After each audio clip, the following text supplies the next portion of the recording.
morning. Happy Tuesday. Welcome to Connection, coming to you from Spirit and Truth Sanctuary. It is Thanksgiving in 2 days, and of course today that will be our main theme. Let's begin with our morning blessing.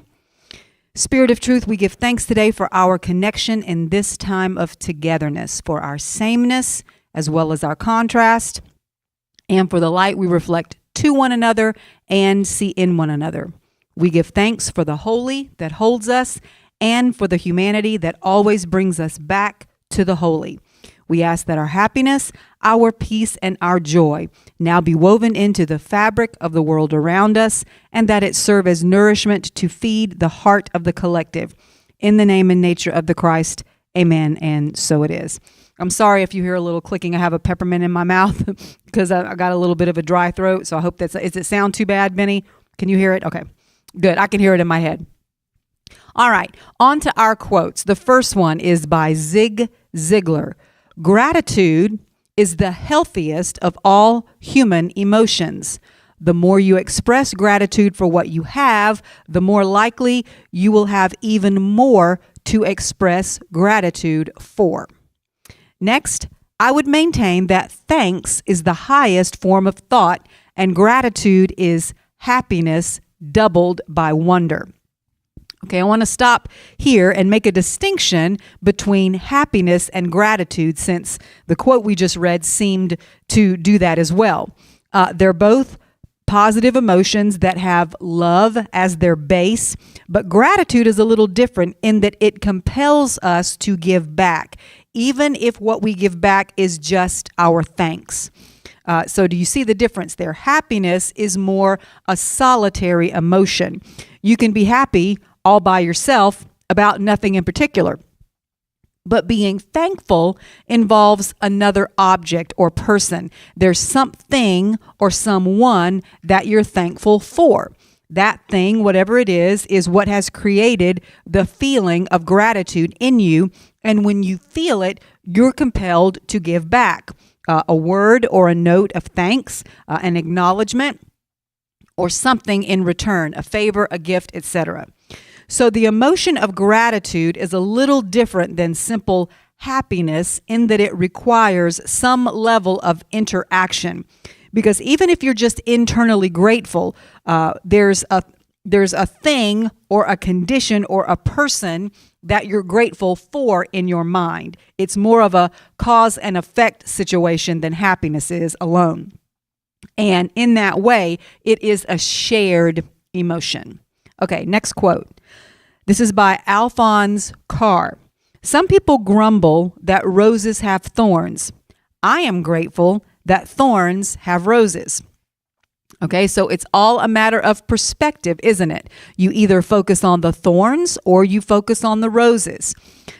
This next one is a list. It's not a quote per se. It is a list of attributes of gratitude. And it begins, did you know that gratitude shields you from negativity? It can, and that's something we're going to talk about today. Makes you generally happier, rewires your brain, eliminates stress, helps you to physically heal, improve sleep, boosts self-esteem and performance, enhances the law of attraction, and improves relationships. So wow, that's quite a list of things that gratitude can do for you. And this next quote kind of summarizes that list. It says, gratitude is the best medicine. It heals your mind, your body, and your spirit, and attracts more things to be grateful for. All right, so here's the last quote, and this is from Aesop of Aesop's Fables. It says, gratitude turns what we have into enough. And that's where we're going to begin today. I want to read a piece by a man named John Pavlovitz that I have read to you at the time of Thanksgiving for several years now.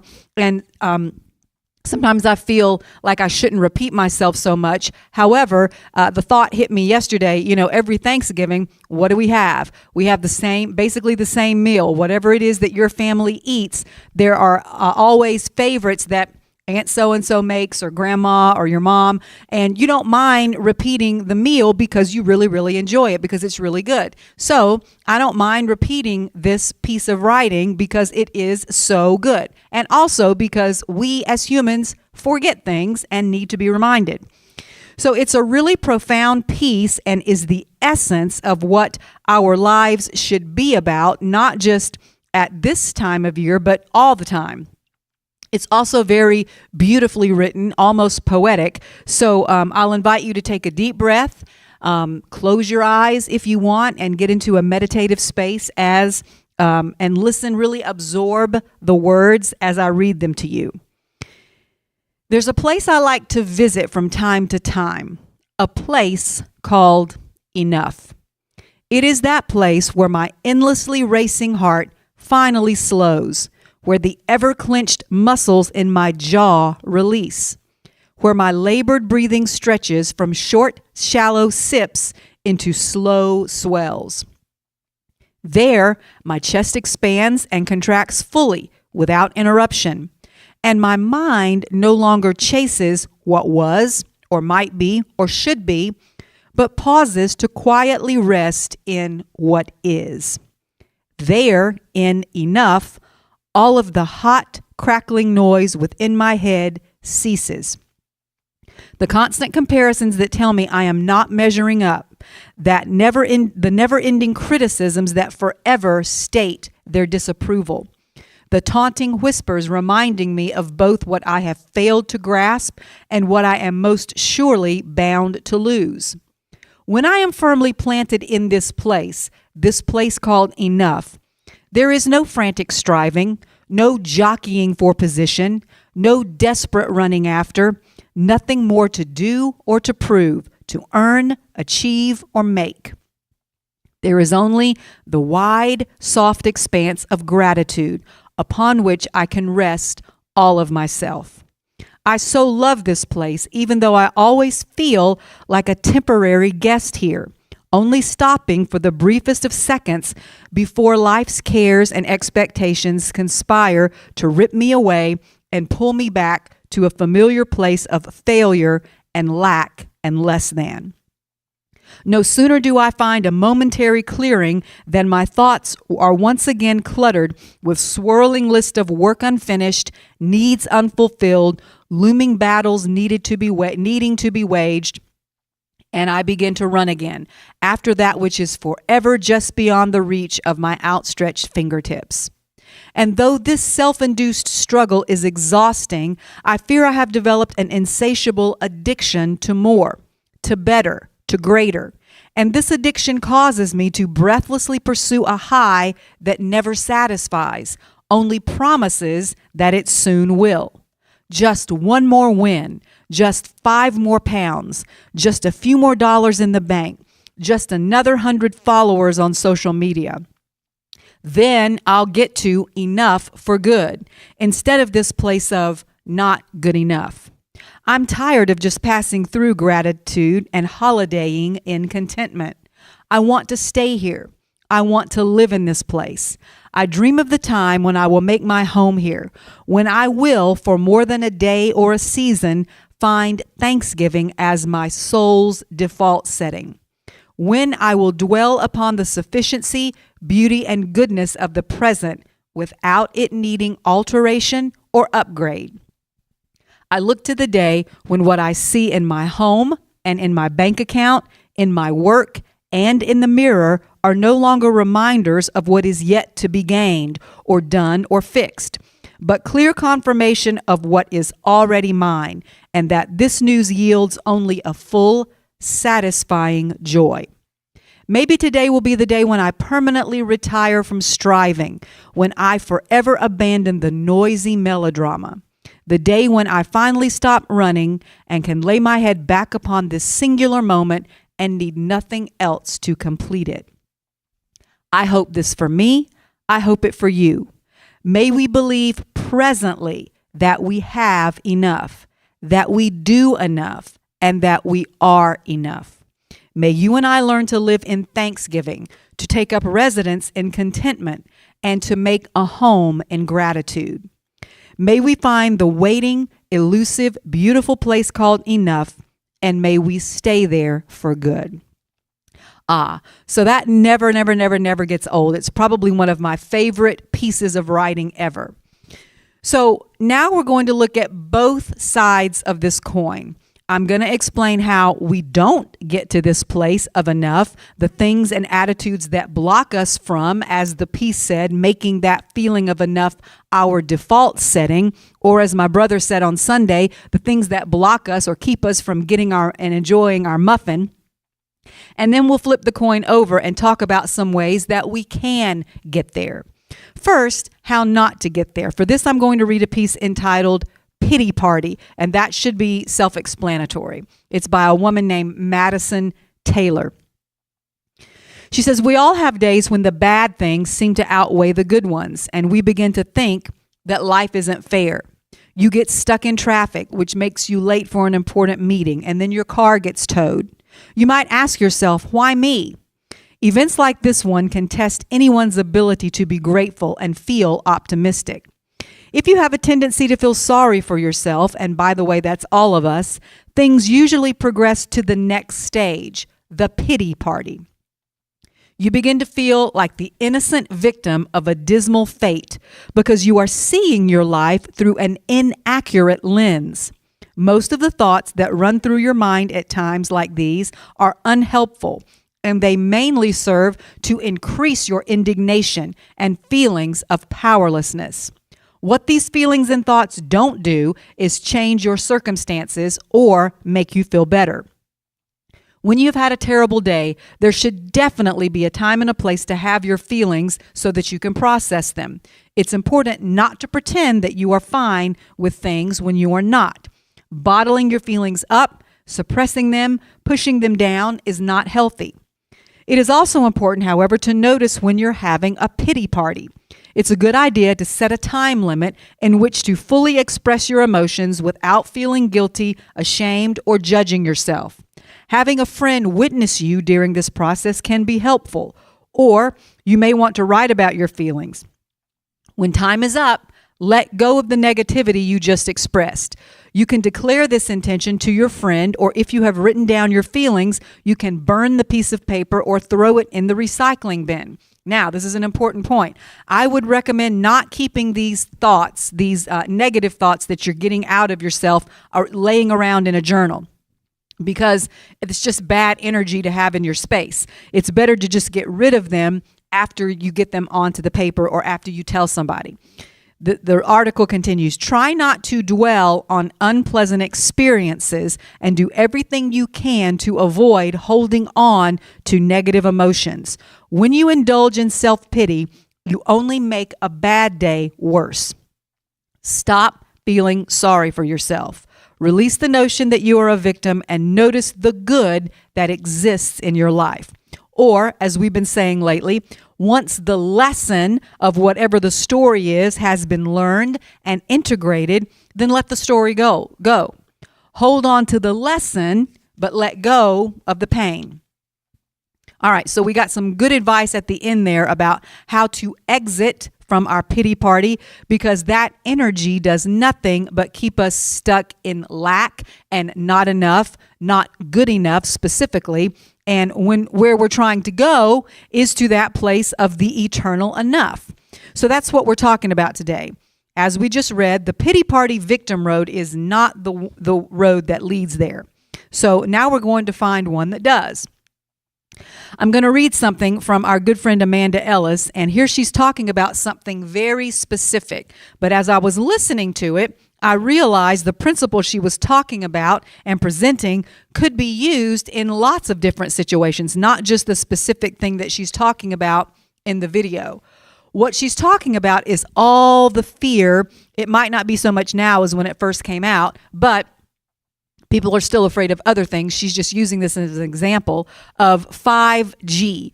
So I'm sure you're aware of what I'm talking about. It's referring to the speed and strength of our technology. It's called 5G because it's the fifth generation or incarnation of this technology that we use for our cell phones and computers, Wi-Fi, etc. Apparently, we've made it all the way to the 5th level now, and Amanda Ellis, in her talk here, is addressing this fear that people have of this new technology causing problems for the human body because it contains too much radiation. And some people believe this level of it, or really any level of this energy, can give you cancer or cause other physical problems or illnesses. And I'm not necessarily disagreeing with that, but as with most things, I believe the fear of it is more harmful to your physical body than the actual energy of the radiation, whatever you want to call it. Okay, so you know what I mean.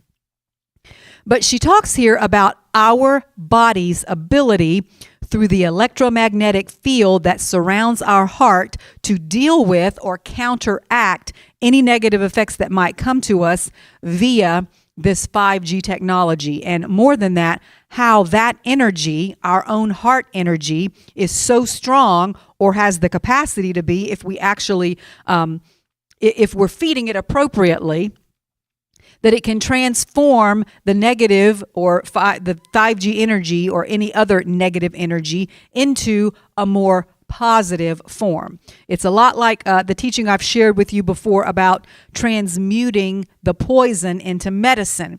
There are many substances that are poisonous in a certain amount, but if you take something away, or if you just lessen the dosage, it becomes medicine. So it's a very similar concept to that, and it's really, really interesting.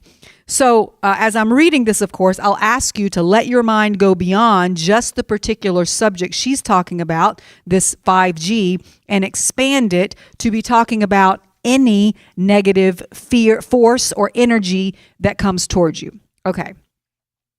She begins by asking a question. Are you a master manifester, or are you a victim of what is done to you? And then she quotes a man named Theo Gimbel, who says, the universe is bathed in energy. During the births, lives, and deaths of stars, galaxies, and other astronomical bodies, immense amounts of energy are produced. Cosmic rays, gamma radiation, X-rays, ultraviolet rays, visible light, infrared rays, microwaves, and radio waves are collectively called electromagnetic energy, and they fill the inner and outer reaches of the known universe. So she's just setting the foundation here for what she's going to talk about. She's saying it's not like we don't already deal with some very strong forms of energy. So then she quotes a man named Charles Ledbetter in a book he wrote called The Hidden Side of Things. He says, the first fact which is necessary for us to realize is that everything is radiating an energetic influence on its surroundings. And these surroundings are all the while returning the compliment by pouring influence of their own out. Literally everything. Sun, moon, stars, humans, angels, animals, trees, rocks, everything is pouring out a ceaseless stream of vibration, each of its own characteristic type, not in the physical world only, but in other subtler worlds as well. So, and that's the end of the quote that she quoted from him, but she's still just laying the groundwork that everything emanates energy. It's not just this new technology. She's saying we deal with things that emit energy all the time. So just settle down a little bit about anything that's coming in new. She then offers this: to balance and harmonize any harmful energetic influences as they enter your space is a better way to deal with them than trying to dissolve or eliminate them, because it can't be done. She then refers to Einstein's theory that says energy can neither be created nor destroyed, but can only be transformed, transferred, or transmuted, changed from one form into another. She continues, over the last few decades, we've been given or have been made aware of very powerful tools that we can use to counteract any ill effects our bodies might suffer from the 5G energy. That's why we're not victims. And later in the video, she goes into some specific tools, but the bigger point I think she makes here is that we're not victims of this energy, and we shouldn't think of it in those terms. We are entering into an age where we're becoming more empowered, she says. And one of the ways is through the ability to heal ourselves. Now she's talking about physically healing ourselves, but it also extends to our emotional body and the issues that we have there. So if we have something coming at us, which we perceive as negative, such as, for example, 5G technology, which can create difficulties for our physical bodies, sometimes we forget that we've also been given the tools to negate that negative influence. It's time to start using them. It's time to start rolling up our sleeves and to stop seeing ourselves as powerless victims of them who are doing this to us. Rather, we must begin seeing ourselves as the master creators and master manifestors that we are. All right, so I'm going to add here, remember that the more you fear anything, the more you're going to lower your body's natural immunity and ability to counteract its negative influence. When anything is coming at you, physically or emotionally, and you are in a fear-based state or victimization, you're actually lowering the drawbridge and just inviting it in. So back to Amanda again. So rather than putting all your energy into fighting whatever it is, worrying about it, fearing it, which is only going to completely and utterly deplete you and lower your resistance, you must do the opposite. You must go from a fear mindset and one of lack and victimhood to a mindset where you start to take ownership and operate from love instead. We must start to see ourselves as more than this material physical body we're inhabiting. We must learn how to use the tools we've been given. We must enter into the energy of mastery. And mastery doesn't fear anything. The way you master fear is through the energy of love. Okay, I'm going to repeat that. The way that you master fear is through the energy of love. And where as humans do we imagine the energy of love is coming from? Our hearts. The heart is the source energy of love. If you've got source or God energy sitting right in the middle of your being, if you can just tune into that level of brilliance, of creative ability, you will understand that you can deal with anything that's thrown at you from any direction. So that reminds me of a particular scripture in the Bible that says something to the effect of, if you eat or drink anything harmful, it will not hurt you. Now, this is where he gives them the power over snakes and scorpions. So side note, some people have taken that out of context and have created a whole religion around snake handling and drinking poison, etc. Now that's I would not recommend that. There's a difference between coming across something by accident and then trusting that you're going to be okay because God or the energy of love will help you through it, and doing it on purpose. Okay, those are two different things. But the basic idea of it, though, is that the God energy inside your heart is more powerful than anything that would come at you that's trying to harm you. Fear does not exist in the heart. Fear exists only in the mind. Love exists in the heart. Too often we try to fight things that we perceive to be coming at us from our mind space, and we leave our heart totally out of the equation. The heart has an electromagnetic field around it, much bigger even than the one that surrounds the brain or your headspace, the place where you think. Think of your heart and the field around it as the engine room of your life, the place from which you receive all the power you need to live and to function. And this, of course, is true on several levels, physical as well as emotional. When we connect to our own heart energy, we need to acknowledge that we all have God's source light within that heart space. Whatever state your heart is in is immaterial. If your heart has been broken in emotional terms, you still have God's source light within it. If you have a physical problem with your heart, you still have God's source light within it. It doesn't matter. Within the space of your heart sits God. Again, the heart space is your engine room, and what you feed this engine is very important. Are you feeding it well, with positive thoughts and intentions, with hope? Or are you feeding it fear? When you feed your heart space fear, the fires that keep the engine burning begin to fizzle and you contract or decrease the godlike essence within you. However, if you are keeping the fires that fuel your heart space energy strong and burning brightly by feeding it with love, then whatever negative energy that tries to enter that space gets met at the border of your energy field and transformed by the frequency of love, because the frequency of love is stronger and higher than the frequency of fear. It's the same concept of one candle being able to dispel the darkness of a whole room. If we can maintain a healthy heart space and the energy within it, within the electromagnetic field around it at a high enough frequency, then any lower energy entering into it will be absorbed by it, dispersed into the wider space, harmonized and balanced, and eventually transformed by it. So remember earlier when I said that sometimes she said that it's better to visualize it as harmonizing and balancing the negative energy rather than dissolving or eliminating it. It's because you can't destroy energy. It's not going to disappear, but it can be transformed, harmonized, and balanced out here in the field that surrounds you, so that by the time it gets to your heart, it's not going to negatively affect you because you've kept your energy at a high enough level to absorb the shock of it, as it were.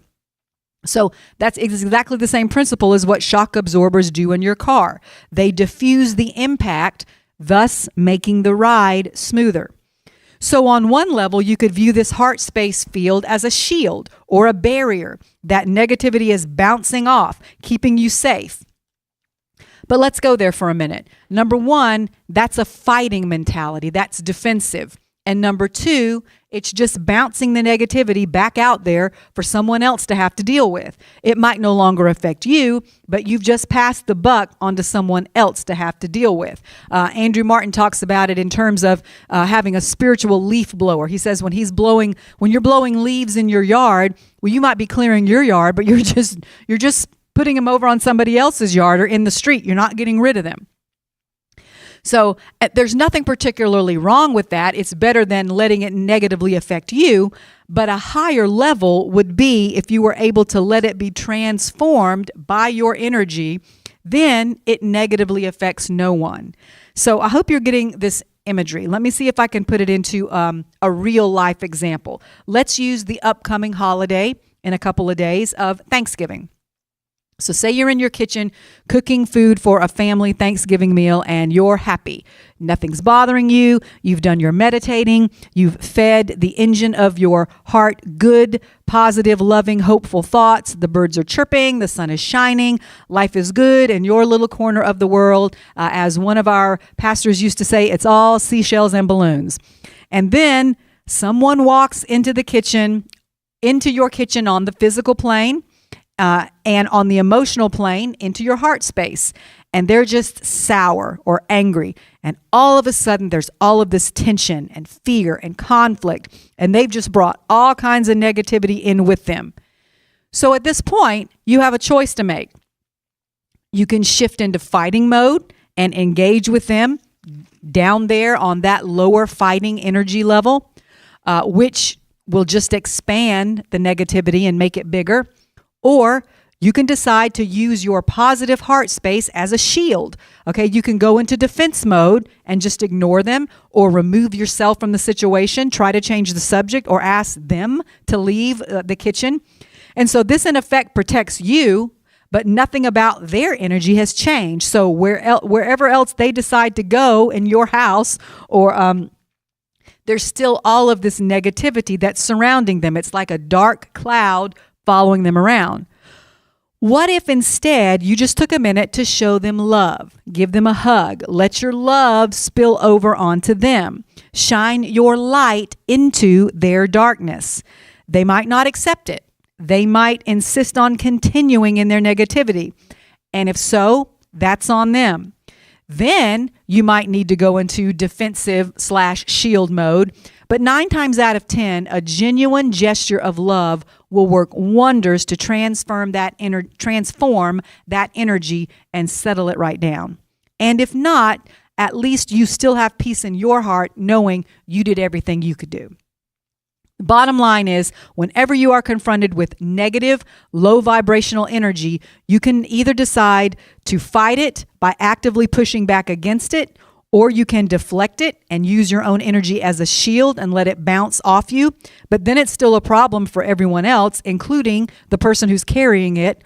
Or you can let your high vibration heart space energy absorb it, but only so that it can be balanced and harmonized and transformed and transferred either into something neutral or better, good and positive.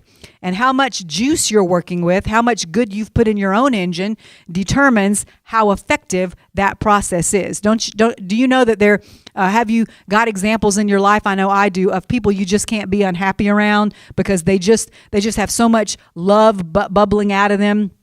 They just bring sunshine with them wherever they go. And no matter if you're feeling down, when they walk in a room, you just feel better. Be that person. Be that person. In the end, we've got one decision to make. Are we going to be helpless victims, or are we going to accept the fact that we are master manifestors and creators? That's the question she began with, and that's the one I'm going to end with. This place we all want to arrive at, this place that we read about from John Pavlovitz, the eternal enough, where gratitude and thankfulness are our default setting, we don't get there by walking down the pity party road. Neither can we get there through fear. The only way we get there is through making the decision to be the one in control of our own heart space. We get to decide the quality of our electromagnetic field by what we choose to feed its engine. And then, having done that work on ourselves, there's no need to fear any form of negativity we might be faced with, because we know that as long as we keep our own field strong, it will, at the very least, deflect negative energy and at best absorb it and transform it. I want to close with what I think is one of the most beautiful passages of Scripture. I've always loved it. It's John 1:1-5. So we talked today about the eternal enough. This passage talks about the eternal Word, which is also a very similar concept. In the beginning was the Word, and the Word was with God, and the Word was God. He was in the beginning with God. All things were made through him, and without him nothing was made that was made. In him was life, and the life was the light of men. And the light shines in the darkness, and the darkness did not comprehend it. In some translations, it says here, the darkness overcame it not. But I especially love the way the last part of this is said in the Message Bible. What came into existence was life, and that life was a light to live by. Now, side note, time out here. Right here is proof to me that Jesus of Nazareth and the Christ are two different things, because the Christ consciousness was already existent at the very beginning of everything, when that light came into the world. Jesus, when he was born into a physical body, just tapped into it, as we all can. The life light, and it's hyphenated there, life light, blazed out of the darkness, and the darkness couldn't put it out. So that's the way it reads in the Message Bible, which is beautiful. So what I want us all to remember during this holiday season, which is about to begin, and always, is that no amount of negative energy, whether it's the 5G energy coming out of your phone or computer, or your sour, angry relative stinking up your kitchen with their bad attitude, none of that is as strong as the light that is within you, as the love that sits in the center of your being, in your heart space, and then emanates out through your electromagnetic field as your piece of the Christ consciousness. That's the energy we need to stay in and cultivate and feed, so that we can say, along with John Pavlovitz, may we believe presently that we have enough, that we do enough, and that we are enough. May you and I learn to live in thanksgiving, to take up residence in contentment, and to make a home in gratitude. May we find the waiting, elusive, beautiful place called enough, and may we stay there for good. Amen. Okay, that's what I have for you today. Please, please, please enjoy your Thanksgiving holiday. Tomorrow night at 6:30, we will be streaming a Thanksgiving Eve service. So please join us at 6:30 tomorrow night while you're cooking or preparing. Our family is going to meet together and share something with you. And then we also hope to see you either in person or virtually online on Sunday. Thank you. Be at peace. I love you. Happy Thanksgiving.